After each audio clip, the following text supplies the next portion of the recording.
I like it. Oh. All right. I'm here with one of my buddies, Larris Missildine, and who I've known for a long time. Long time. I don't know how long, but a long time. I don't want to say how old we are, but a long time.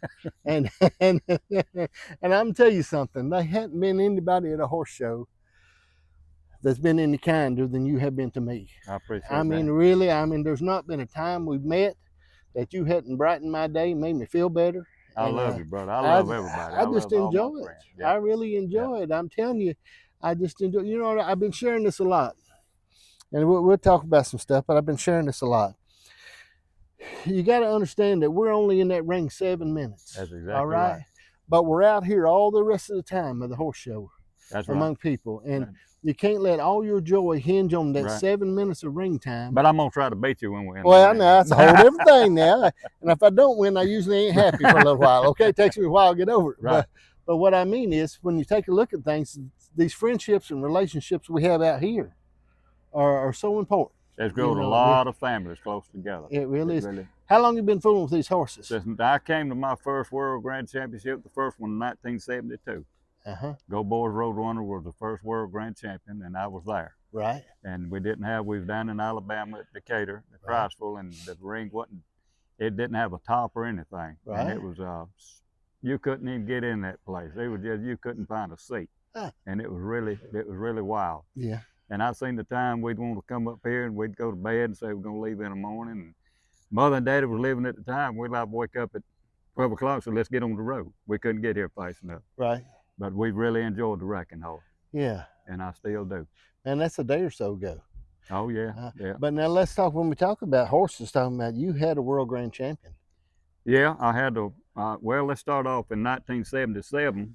I had a reserve World Grand Champion, which was called me George. And then we tried it again in 78 with Bobby Young and got second again.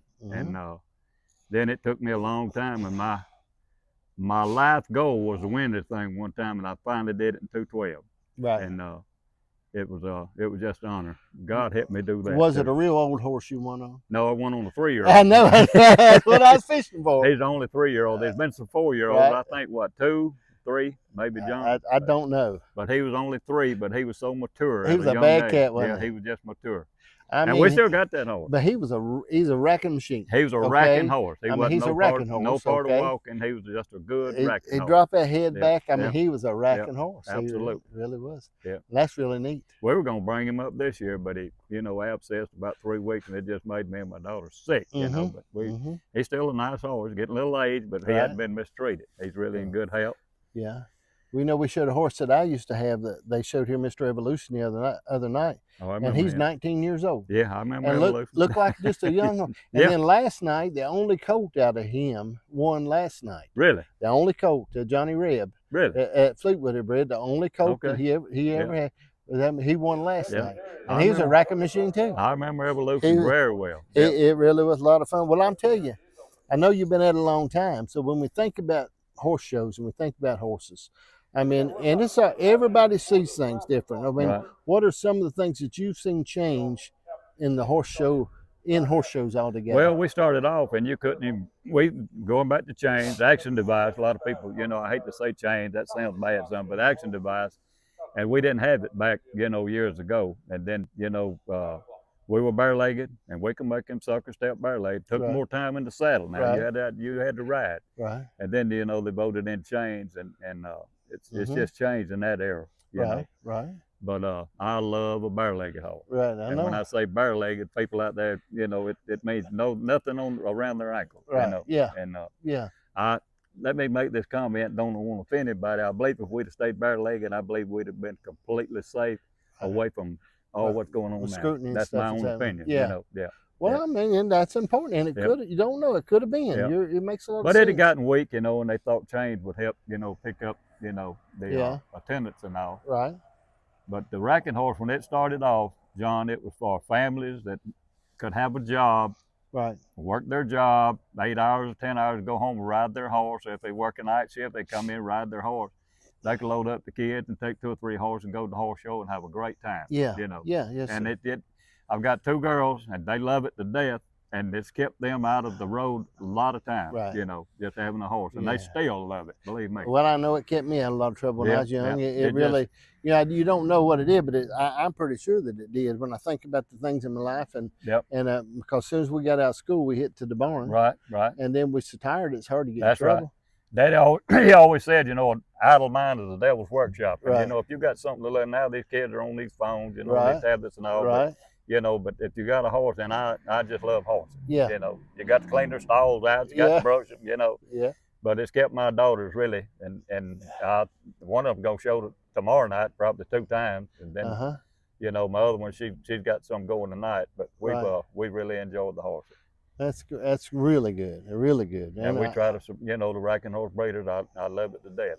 I just love a racking horse. Yeah. You know. Well, you know, we got a lot of horses this year already shown, and more stalls than we had the previous year. Yeah. And I'm telling you, I think we're growing. Yeah. I can look at the numbers. You don't have to think. That's right. We can look at this number, this column, and this column, and tell that we are growing.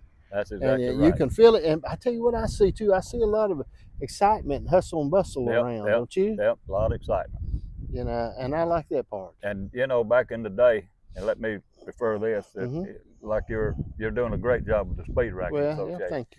And these guys remind me of the way we were back years ago, because they can beat up on each other's night and still go out and you know, cook together and have a good time and all, you know, and that's what I like about it. I like I push hard, and I believe this, and you can share what you think. I push hard on those relationships. Yeah. You know, because I'm telling you, is you got 7 minutes in that ring. That's right. Okay, and you got to know we got all this other time out here.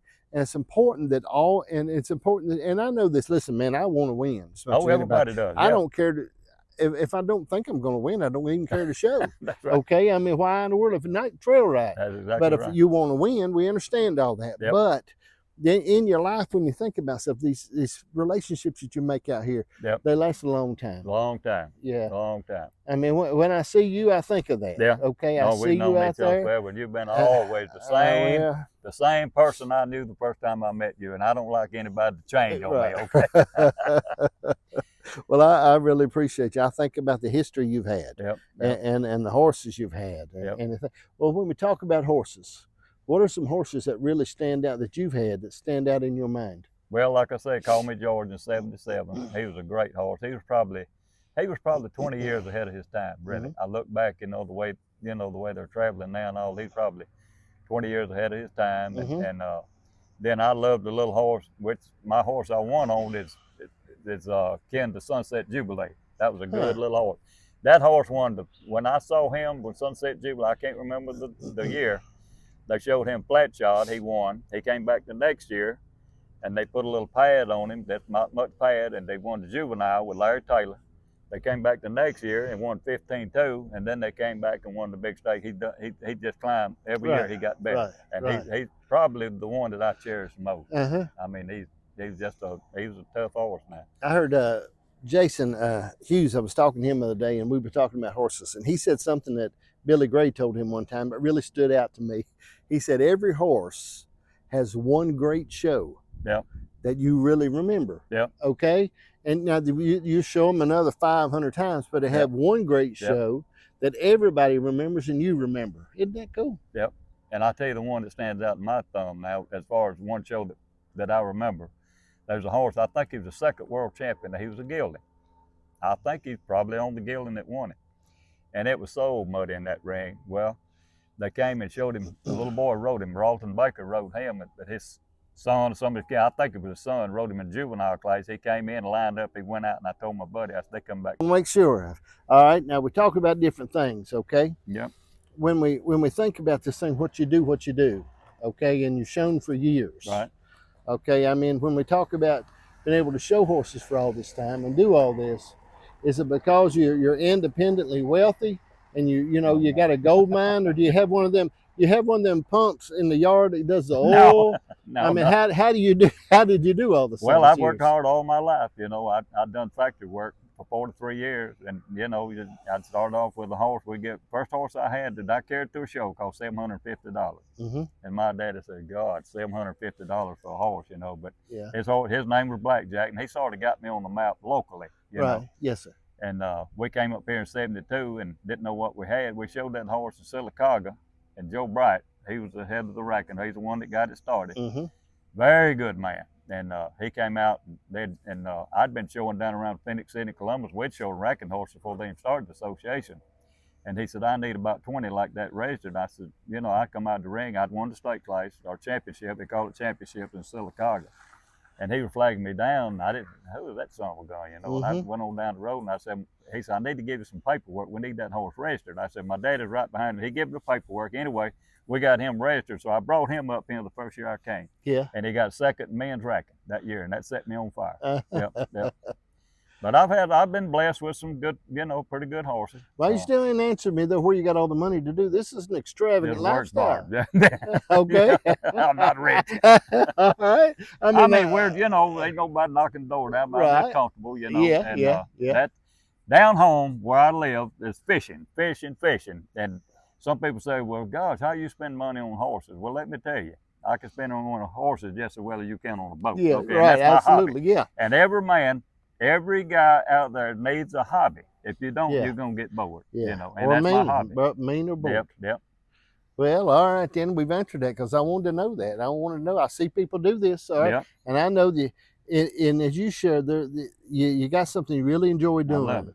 You know what I mean? And you'll sacrifice your. Oh yeah. You work for your money, and That's you right. sacrifice your money for something you enjoy doing. That's right. That you like doing. And then you know it's like you know you go home if you got a job then.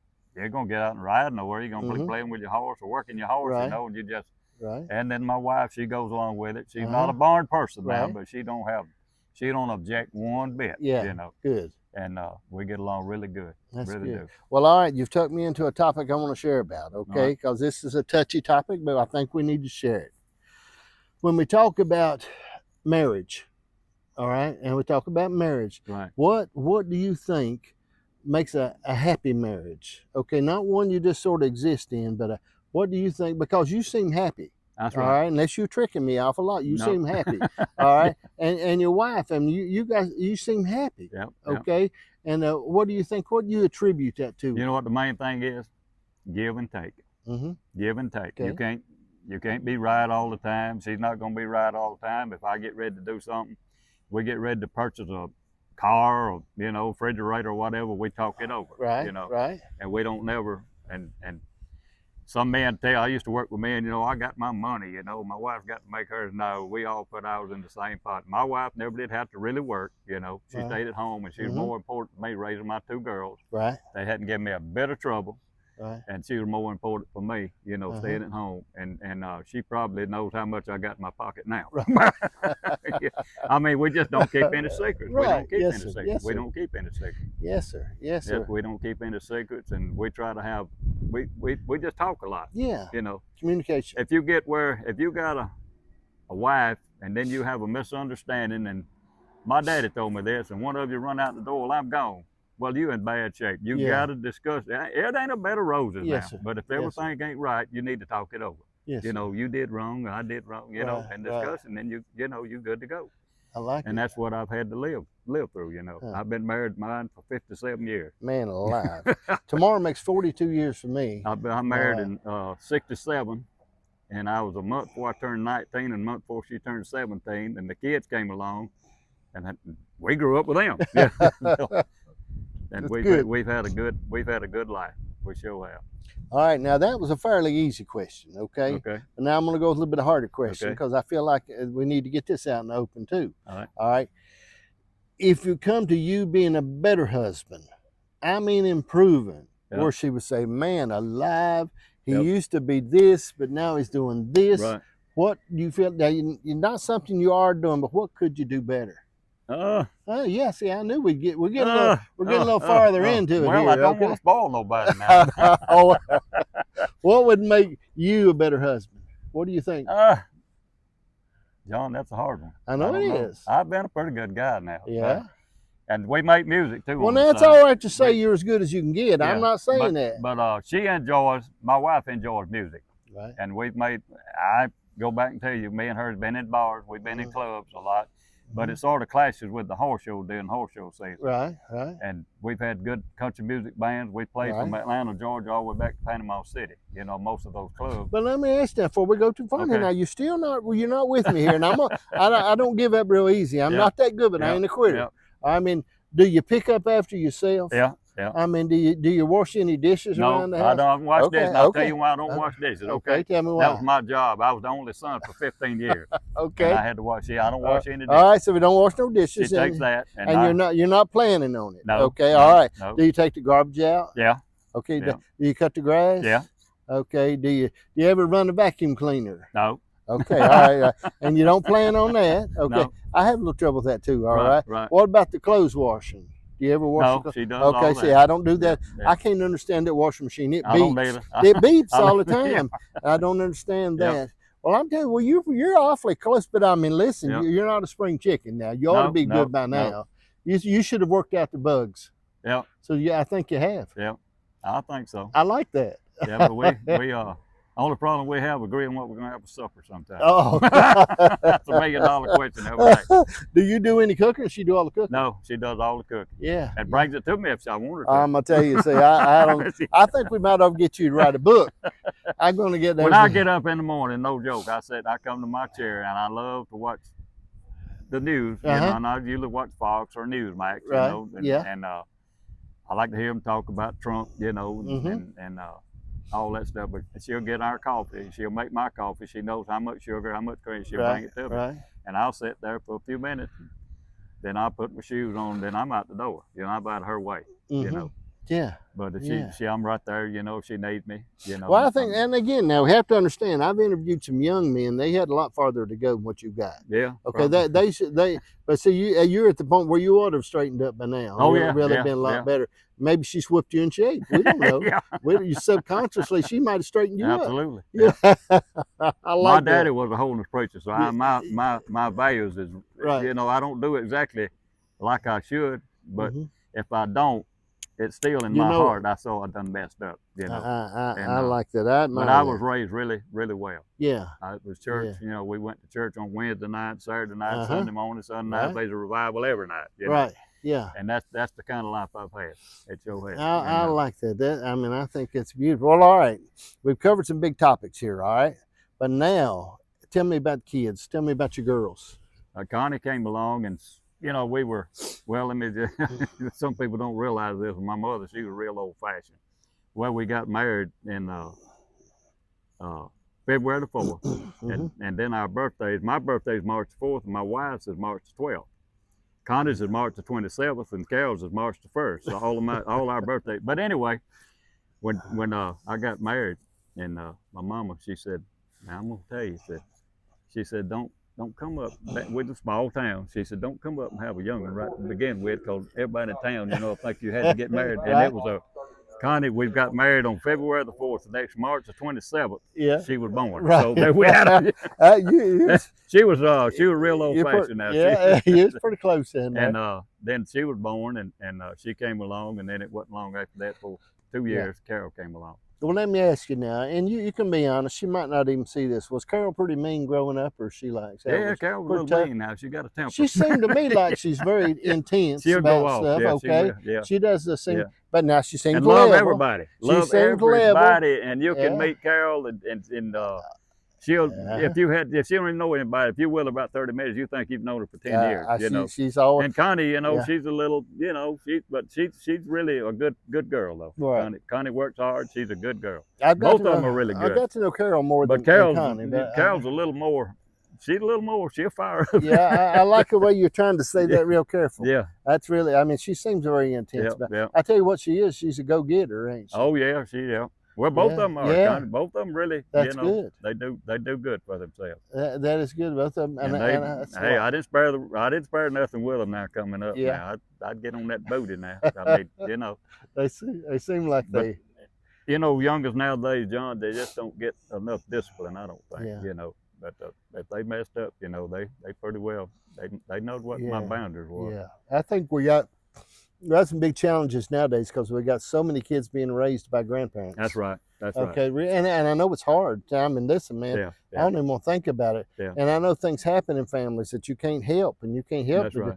But I mean, and when grandparents have to pick that That's right. slack up and do that, That's right. and it's good to have somebody to do That's it. But right. I mean, I'd rather than see a kid go through something. But still, it's a hard job for That's them right. to have to do that. That goes back though, you know, like when these young folks get married, you know, they don't really try. You know, it ain't a bed of roses now. Right. You've got to get used to a woman when you're married. They got to get used to you.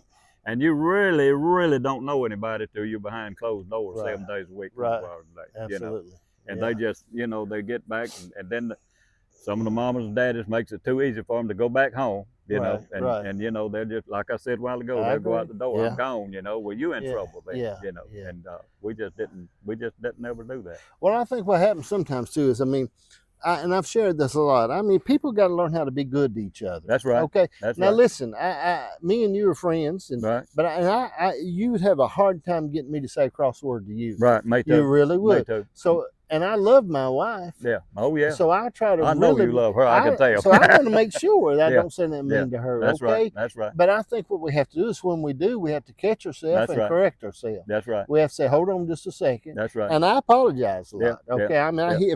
if I sound. Oh, I will too. Because I sound a little short. That's right. You always sound really neat, but Yeah. I sound a little gruff Right. sometimes. And when I do, it's important, or you do, it's Right. important the people that you catch yourself. That's right. And say, hold on just a second now. That sounded mean, and That's that shouldn't have sounded mean. And I don't want to do you it. know, we got married, we were so young and all, and the first job that I had, I was making $1.25 hour. $1.25 hour. Right. These youngers, they don't believe that now. Right. And Sir, that's my wife's name. She knew when she could buy her a sweater, or, you know, she did, you know, she knew, you know, you just can't have a woman that's kind of tight, you know, and go spend a bunch of money. And she knew that. Right. And she never cost me a lot of beauty shop. She fixes her own hair. Right. Right. I put her permanents in now.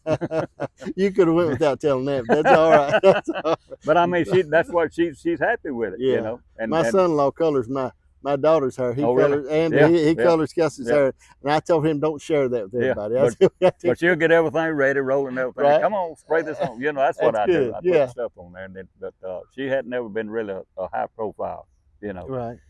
And that, you know, when you know, if you ain't making much money and everything, they have to know when to help you. You know, sir. they got that. Yes, hey, sir. my daddy told me before I got married, he said, boy, let me tell you now.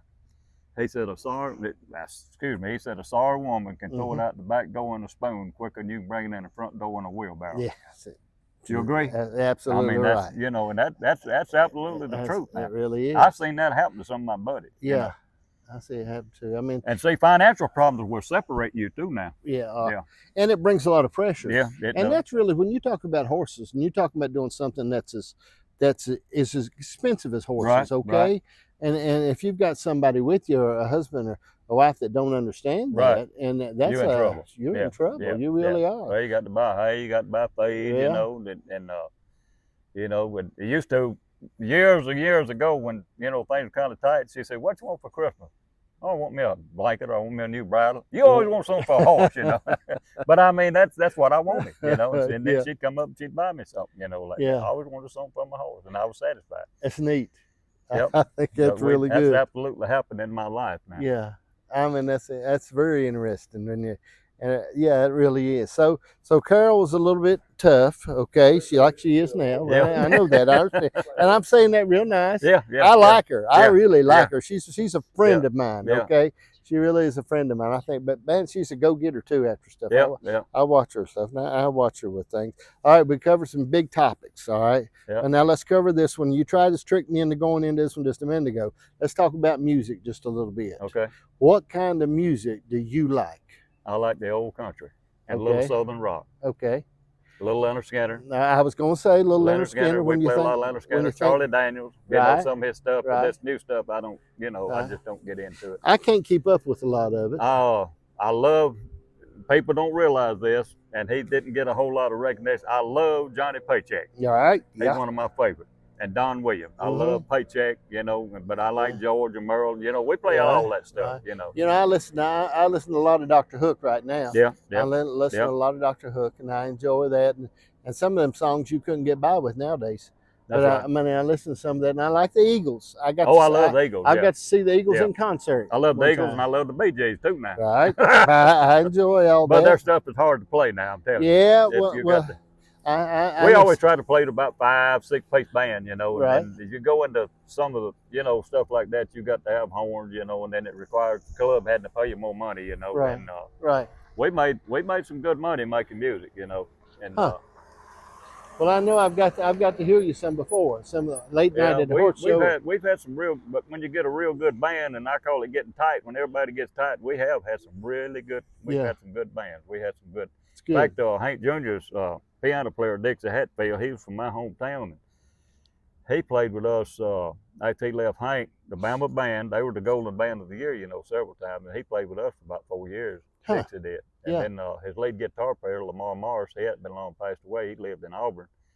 He would come up and sit in with us and all, and that was a treat. Now he actually was the band leader with the Bama band with Hank Jr., but we enjoyed that. And then we opened up for Charlie Daniels.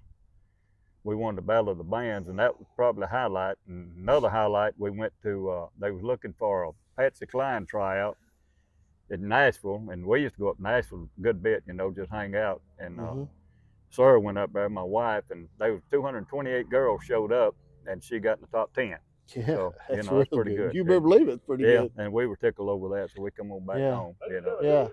Man, I like that. That's tremendous. Yeah. But I think live music's important. Okay, that we listen to live music and we do that. Okay, I mean we can listen, and we all listen to a lot of that's not, but it's important. I'd love to once a month to listen to a little bit of live music. Oh yeah, make myself. If I walk in and you know karaoke, hurt the band some, you know, and I you know you got some good karaoke people. If I walk in a place, which we don't go out much now, and I don't see a set of drums and guitars up there, you know, I try to see what they're playing, what kind of drums they got, or what kind of guitars they got, and I started off playing in church. Yeah. And Daddy, he didn't like that, you know. He had to finally realize it wasn't about getting drunk, you know. I told him, Daddy, I just love music. And I'd go out when I was younger, and I'd play with older guys, and I'd make me $40, $50 on Saturday night, you know. And couldn't make nothing in church, but, you know, I mean, I ain't throwing that in a bad, you know. But being a young person like I was, it sort of pulled me, you know, right on in there. But I never did take up drinking, smoking and all. I never did. Yeah, I think that's probably. I told my daddy one time, he said, "Oh, you're gonna turn into an alcoholic." I said, "Daddy, I can get drunk every night." "How can you get drunk?" I said, "Well, there'll be drinks on my amplifier," and I said, "I'll leave it back door and pull them out." And he said, "Why do you even take them?" I said, "Cause people send them up to the bandstand." I said, "The club's making money, you know." You know, so I wasn't gonna turn them down, you know. But that's been my life. Yes, it sure has. Yes, sir. And I still love music. I'm working on a steel guitar now, pretty much. I got a steel. I bought me a steel about 2 years ago, and that way I can sit down. Right. I used to be the front man, stand up. That is neat. I'm telling you, I admire that, buddy. I tell you what, you know, a lot of my families all could play music on. I tried a little. I took some lessons, guitar lessons, and done a little bit, but I wasn't that good at it. Well, see, that's another thing. Growing up, and the little town I was in, I got interested in guitar, and I didn't get nothing about, you know, running around long. I'd get in my room, bang on that thing, and I tell anybody now that they got a son or a daughter that's interested in music, fuss at them a little bit. Tell them, put that thing down, and then they want to do it. You know, that's what happened to me. Turn that thing down. You know, I turn it up a little louder. You know? And you know, it's just I don't know. I still like the music. It's good. But it clashes with the horse show. When I'd go to horse shows, she'd play some of it. If she couldn't leave, I'd get another guy to sit in for me. Yeah, you know? And it's now she still loves it. Yeah. Carol them can sing too. Carol and Connie both can really sing. They're pretty good. That's real good, man. I tell you something, I admire that. If people can play music, I mean, I watch them too, and I'm thinking, man, how they can just handle that at all. But see, I play fiddle too now. Yeah. And that's the hardest thing I've ever picked up now, fiddle. Man. But mostly I'm on lead guitar. And it's interesting, brother. I mean, that's a gift, ain't it? Yeah. It really is a gift. The Lord give me that, John. He sure did. It really is. And you know. I'm telling you what, I like that, brother. Well, a lot of things stand out in your mind when you think about those things. Well, we've covered a lot of stuff. We've covered marriage, money, horses, kids. That's a lot of stuff to cover. It really is. All right, tell me this. When we think about where we're at right now, and I know we're going to touch on some things, okay, with you. When we talk about where we are right now in Shelbyville, okay, and the way things are going, what do you see as a future? What would you like to see as a future for the racking horse breeders and what we're doing? We need a home again. Okay. We need a home again. Not nothing against this place, but we just really need we just need a home. Yeah. What we call. See, I used to drive in up there years ago, and when I'd go in, I'd see the home of the Racking Horse Breeders Association. And John, Right. I was so enthused over that. Right. And then we up here. Yeah. But now this is nice facilities up here. Okay. And this is the thing. Okay. I mean, and I don't mind this, and you and I can always do this. Right. I really like it here. Yeah.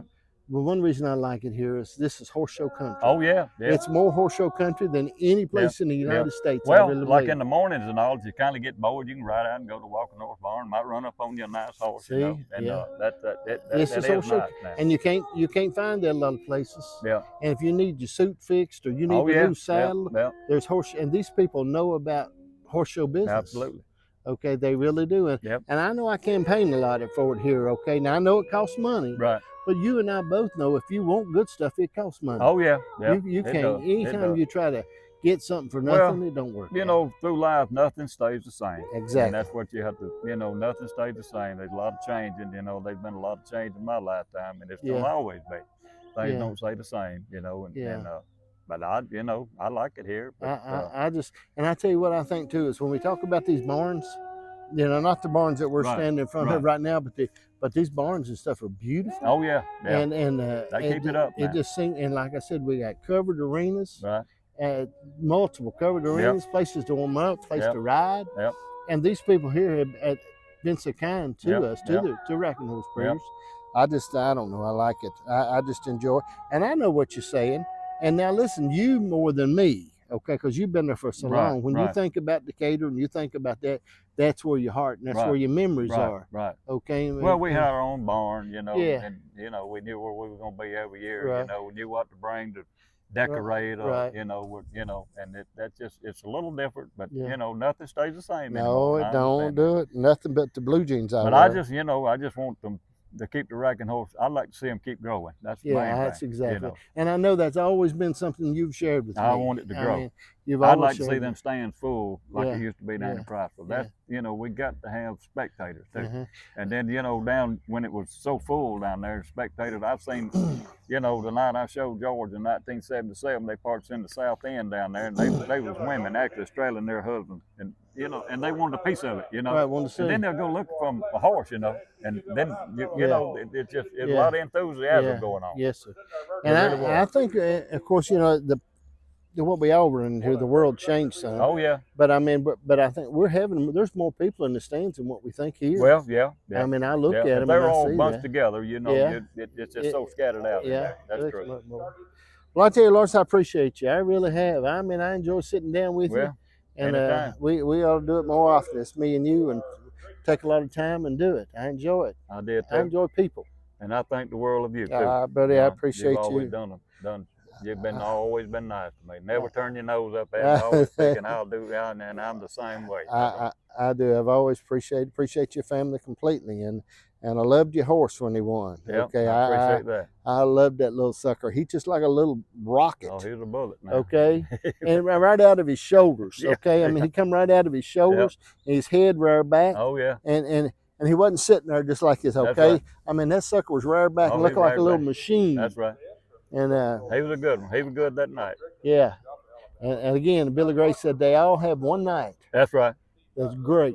You know what I mean? They'd be good a lot of other nights, but that one night marks us from now on. My wife kept on to me, wanting me to go in there, and we went in the 3-year-old preliminary class and won it. Then we actually rested for a 3-year-old championship, and I kept him out at Chris then, and Chris come to me out there. He said, "Larris, that thing's good enough to show in the championship." I said, "Chris, he ain't but 3 years old." He said, "It don't make any difference." And we decided, I don't know, late Thursday night, we decided to get him ready to show, and we come back in there. Yeah. We was entered 3-year-old state class, championship, and just bypassed it and come on in the championship. Yeah. Good Lord help me do that, John. Yes, sir, you sure did. And I don't take it away from him. It's beautiful. It was everything just went so perfect, and beautiful. Lord, I wanted to win that thing so bad. But when you win it, I'll go on and tell you this: when you win it, and that's your ambition of a lifetime to win it, the fire lays you just a little bit. You know, you don't reach your goal, and it lays you a little bit now. You know, then it takes a while, it builds back up. You know, but it absolutely lays you a little bit. Yeah. Well, I done what I wanted to do. See, but that's honest. That's honest. Okay, Yeah. that's honest. I'm just telling you the truth. You know, and I've seen people. You know, we brought a little mare down here one time. It's Evolution's mama. And we showed her in Trail Pleasure, and I got an 8th place ribbon. Right. We showed her back in Speed Racking now. Right. You ain't supposed to do that. But we showed her back in Speed Racking and got a 9th place ribbon. Right. And I've shared this before, but we took those ribbons home and put them in a shadow box. Oh, yeah. And I put the brow band in there and the check, never cashed the check. Yeah. Put it down in, I think it was $35. Yeah. Put it down in the bottom of that thing. It was like, oh man, that was just like we had. Oh, yeah. We had won the world. It wouldn't have been any better. Yep. And then since then, we've won the roses and that stuff. And I don't even know where they are. Really? You know what I mean? I mean, I still got my roses. Guess who's got the number I wrote that night? 941. Carol's got it. That's where. See, I said she's a little mean. Now she took that number. Larris, I appreciate you. John, you're a blessing. We love you. You're a blessing. Love you too. You. Thank you, buddy. Well, I hope you've enjoyed that. This has been an episode of Just from the Shed on the Road edition. Thank you. Thank you, John. Thank you.